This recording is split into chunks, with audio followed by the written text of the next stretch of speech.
On Monday, the Supreme Court of the United States ruled that the Biden administration is legally allowed to open the border by force to cut down razor wire along the Rio Grande sector of the U.S.-Mexico border in Texas.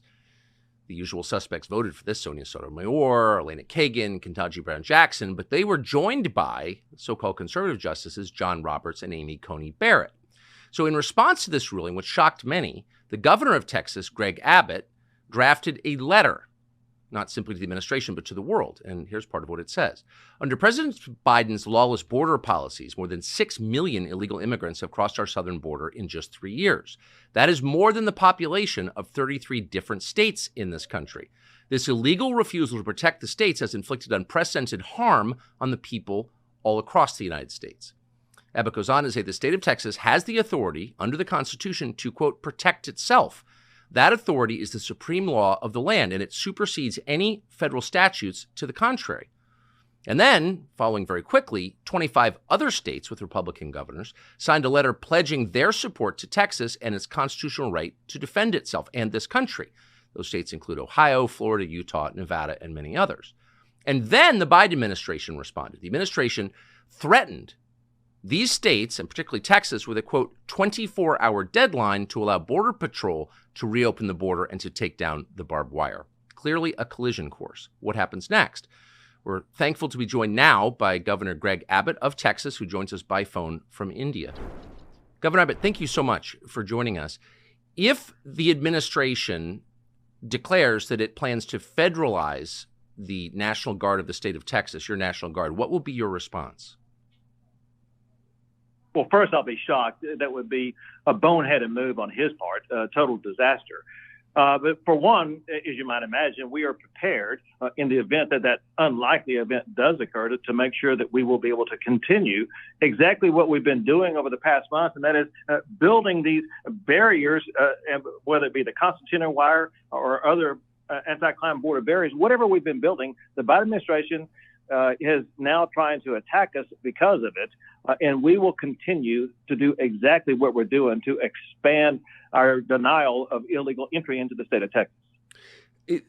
With state employees, I assume, not with National Guard, but can you envision a scenario in which you would put armed state employees on the border instead of the National Guard of Texas? We do have other armed state employees on the border as we speak right this minute, and that's the Texas Department of Public Safety, as well as other law enforcement officers, as well as National Guard from other states.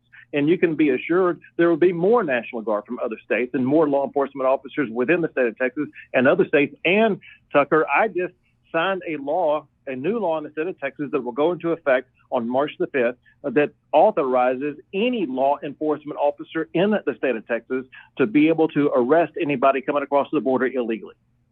Have you spoken to the president or anyone from the Biden White House about what appears to be an imminent collision? I have not, to be clear. I have spoken to the president about the border. I met him on a tarmac in El Paso and talked to him directly about what was going on. I handed him a letter that had in it immediate solutions he could take that would immediately secure the border without the need of any new law to be passed. Despite the fact that I handed him on altogether 8 different letters, he has refused to ever respond. My point in telling you that, we have laid down the precursor of what's called Article 4, Section 4 of the United States Constitution to show that we have been invaded and we have demanded support from the president to safeguard our state. And they have refused to do so 8 times.